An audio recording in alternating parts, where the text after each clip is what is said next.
Most riders overlook the bikes that make the biggest returns. These 10 motorcycles are spiking in value and collectors are already watching. From overlooked icons to one-of-a-kind engineering marvels, stay tuned. Number 1 could be the last time craftsmanship ever came before mass production, and its price shows it. Number 10. Yamaha XT 500. Some motorcycles earn their reputation through championship wins or movie appearances. Others do it through sheer resilience. The XT 500 belongs to the second group, a bike that never needed fanfare to prove its worth. It produces 32 horsepower from a 499 cubic centimeters air-cooled single-cylinder engine, delivering 26 pound-feet of torque. Braking is handled by a single disc up front and a rear drum. Suspension consists of a telescopic front fork and dual rear shocks. The dry weight is 279 pounds with a seat height of 33.8 inches. Depending on condition and originality, clean used examples typically sell between $4,800 and $8,000. First released in 1976, the XT 500 was Yamaha's first serious attempt at building a dual-purpose motorcycle for both street and off-road use. It wasn't built for comfort. It wasn't even built to impress. It was built to last. Riders quickly discovered that its simple mechanical layout made it nearly impossible to kill. Whether you were kicking it to life in a desert, a forest, or the middle of a downtown alley, the XT always delivered. Its success in long-distance rally racing, especially the inaugural Paris-Dakar Rally in 1979, sealed its place in off-road history. But while most race winners end up in museums, the XT 500 kept working. Farmers used them, couriers abused them, collectors ignored them for a while. Today, that's changing fast. Restored XT 500s are now drawing attention across North America and Europe. They appeal to riders who remember them from youth and to younger collectors chasing bikes that don't rely on electronics to feel alive. There's no anti-lock braking system, no digital dash, just gears, compression, and mechanical rhythm. Support for the XT remains strong thanks to its long production run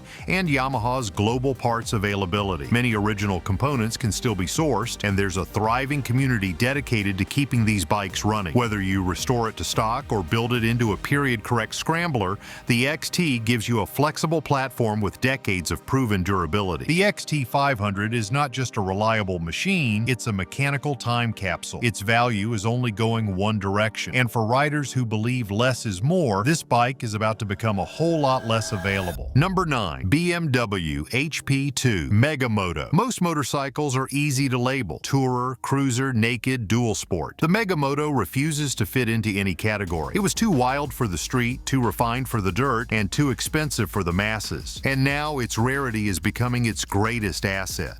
It produces 113 horsepower from an 1170 cubic centimeters air and oil-cooled flat twin engine pushing out 86 pound-feet of torque. Braking is handled by dual front discs with 4 piston calipers and a single rear disc. Suspension includes a Marzocchi 45mm inverted fork up front and an Öhlins monoshock in the rear. Wet weight is 430 pounds and the seat height stands at 35.4 inches. When new, it sold for $16,500. Today, well-kept examples are regularly valued above $22,000. Released between 2007 and 2010, the MegaMoto was based on BMW's HP series, short for high performance. But unlike the off-road focused models, this one was a supermoto for the road. Built in limited numbers with total production under 3,000 units worldwide, it was never a mass-market bike. It was for purists, for lunatics, for those who wanted to lean hard into corners without a fairing in sight. What makes the MegaMoto stand out isn't just its numbers, it's how those numbers feel. The power delivery is aggressive but manageable. The suspension is race-bred but road-compliant, and the entire chassis begs to be pushed harder than any other BMW of its era. You don't ride it casually, you attack with it. Because of its limited run, the MegaMoto has become increasingly rare on the used market, and unlike many niche bikes, it never suffered reliability issues or poor component quality. Everything about it was overbuilt, from the welds on the frame to the premium internals in the suspension. It was never cheap, but it aged better than almost anything else from that decade. The MegaMoto is now surfacing in high-end auctions and private collections. It has graduated from cult favorite to investment piece, and with demand rising in both Europe and the United States, this once overlooked weapon is finally getting the recognition and the price tag it always deserved. If one of these bikes brings back memories or makes you want to buy, hit like and drop a comment below. Let's see who still knows real value. Number 8. Yamaha YZF-R7. Not every motorcycle is built to win races, and even fewer are built to qualify for them. The R7 was Yamaha's answer to the homologation rules of world superbike racing. It wasn't meant for everyday riders. It was designed for one thing: dominance. And now, collectors are waking up to what might be the most undervalued race replica of the 1990s. It delivers 106 horsepower from a 749 cubic centimeters liquid-cooled inline-4 engine, producing 88 pound-feet of torque braking, comes from dual front discs with 6 piston calipers and a single rear disc. The suspension setup includes fully adjustable Öhlins components front and rear. Dry weight is 417 pounds, with a seat height of 32.1 inches. Originally priced at $32,000 when new, auction results in recent years show examples selling for as much as $47,000. Released in 1999, the R7 was limited to just 500 units globally. It was Yamaha's homologation special, purpose-built so the factory team could compete under world superbike regulations. Unlike most sport bikes sold to the public, this machine was essentially a race bike with lights. It had titanium internals, a close ratio gearbox, and a frame so rigid that only professional racers could exploit its full potential. What held it back from broader fame was the price tag. In the late 1990s, $32,000 for a motorcycle seemed outrageous. Most dealers couldn't sell them. Many units were converted to full race spec and destroyed on the track. The ones that survived? They're now investment-grade machines. And in the United States, where very few were imported, they've become unicorns. What makes the R7 stand apart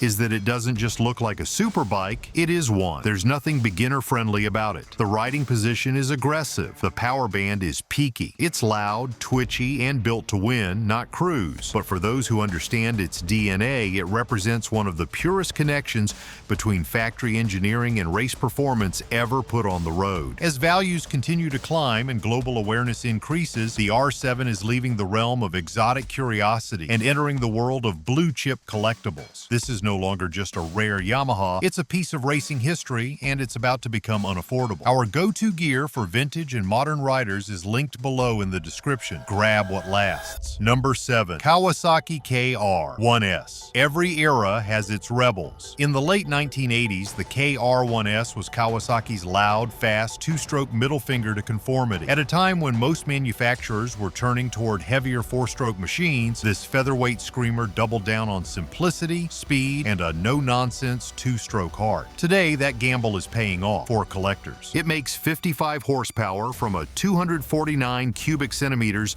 liquid-cooled two-stroke parallel twin engine. Generating 31 pound-feet of torque braking, is handled by dual front discs and a single rear disc. The suspension features a telescopic fork in the front and a monoshock rear. Dry weight is just 278 pounds and the seat height is 30.3 inches. When new, the bike sold for around $5,000. Today, clean examples command prices from $10,000 to over $16,000, depending on condition and originality. Built between 1988 and 1992, the KR1 and its refined sibling, the KR1S, offered razor-sharp handling and a power-to-weight ratio that embarrassed bigger machines. These bikes were light, fast, and incredibly unforgiving, attributes that made them favorites among skilled riders and young thrill seekers. But because of their aggressive nature, many were crashed, blown up, or simply left to rot. Now, survivors are rare, and collectors are watching. The two-stroke market is heating up fast, and the KR1S sits right at the intersection of performance and nostalgia. Its distinctive sound, snappy throttle response, and lightweight chassis create a riding experience that modern machines simply can't replicate. It's raw, it's alive, and it demands full attention from the rider. What adds to its desirability is its limited availability in the United States. States. These bikes were primarily sold in Europe and Asia, with only a handful making it stateside through gray market channels. That scarcity, combined with rising global interest in two-stroke icons, is pushing values higher every year. The KR1S is not a beginner's bike, and it doesn't pretend to be. It's a relic from a time when motorcycles were loud, dirty, and beautifully dangerous. As emissions regulations erased its kind from the streets, the few that remain are being hunted down, restored, and cherished. If you want one, the time to act is now, before this lightweight legend disappears for good. Number 6. Honda GB500TT. In the world of classic motorcycles, some bikes whisper elegance instead of shouting performance. The GB500TT did exactly that. It was never built to dominate speed charts. It was built to capture a feeling, and today that feeling is gaining serious value. It makes 33 horsepower from a 498 cubic centimeters air-cooled single-cylinder engine with 27 pound-feet of torque-stopping power, comes from a single front disc and a rear drum. The suspension uses a telescopic fork in the front and twin shocks in the rear. Dry weight is 390 pounds and seat height measures 31.7 inches. When it launched, the retail price was $4,200. Now, restored or original condition examples typically sell between $9,000 and $16,000. Produced briefly from 1989 to 1990, the GB500TT was Honda's tribute to vintage British racers. Its styling cues were borrowed from the golden age of the Isle of Man: long, narrow tank, rear set controls, and a solo seat. Yet under all that retro charm was the bulletproof engineering Honda is known for. Riders got timeless looks without the hassle of vintage ownership. In its time, the GB500TT struggled to find buyers. The American market wasn't looking for classic lines or minimal horsepower, but those who did buy it kept it, and over the past 15 years, interest has surged. It's now a favorite among collectors who value bikes with historical styling, mechanical simplicity, and real-world reliability. Its scarcity adds to the appeal. Very few were sold in the United States, and even fewer remain unmodified. Most that do surface are scooped up by collectors or restored by enthusiasts who understand just how unique this bike really is. It's not flashy, it's not loud, but it is deliberate, tasteful, and refreshingly analog. There are no electronics to fuss over, no confusing ride modes to toggle. It's just you, the road, and a single-cylinder engine that sounds like a heartbeat. And that's exactly why this bike's value is climbing. In a sea of complexity, the GB500TT stands as a reminder of how good simple can be, and buyers are paying attention. Number 5. Ducati 916. Senna. Some motorcycles leave an impression, others define an era. The 916 Senna did both. More than just a sport bike, it was an icon in motion, a machine that combined form, function, and exclusivity like nothing else in its time. And now it's one of the most coveted collector motorcycles on the planet. It produces 114 horsepower from a 916 cubic centimeters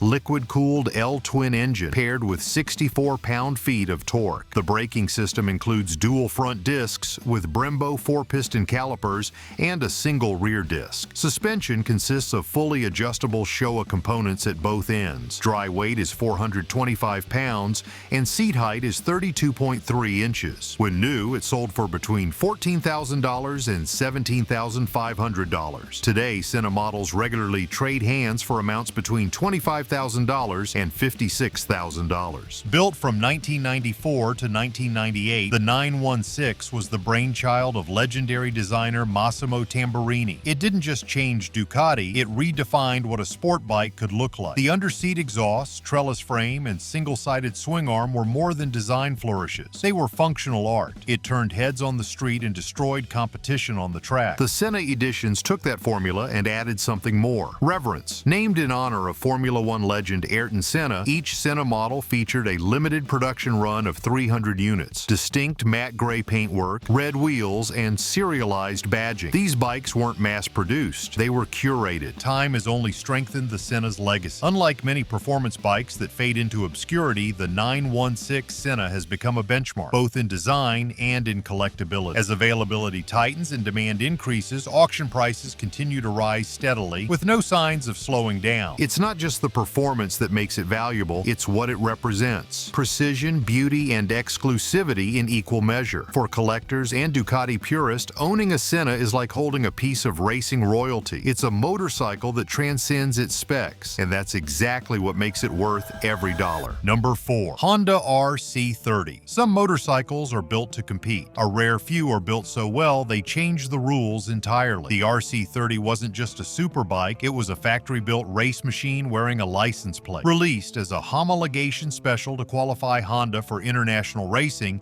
it has since become one of the most prized Japanese motorcycles of all time. It delivers 112 horsepower from a 748 cubic centimeters liquid-cooled V4 engine, producing 51 pound-feet of torque. Braking comes from dual front discs with 4 piston calipers and a single rear disc. Suspension includes a fully adjustable Showa fork and rear monoshock. Dry weight is 435 pounds with a seat height of 31.2 inches. When new, it sold for approximately $15,000. Today, pristine examples are routinely auctioned between $55,000 and $95,000. Built between 1987 and 1990, the RC30 was based on the VFR series but shared very little with its road-going cousins. It featured gear-driven cams, a close-ratio transmission, lightweight aluminum components, and aerodynamic bodywork developed straight from Honda's race program. Only about 3,000 were made globally, and even fewer made it into private hands in North America. What makes the RC30 exceptional is how thoroughly engineered it was for the track. It wasn't just fast, it was balanced, stable, and razor-sharp. At the time, no other production motorcycle handled like it. Riders praised the feedback, the chassis geometry, and the engine's smooth delivery. It was competitive out of the box, winning races with minimal modification,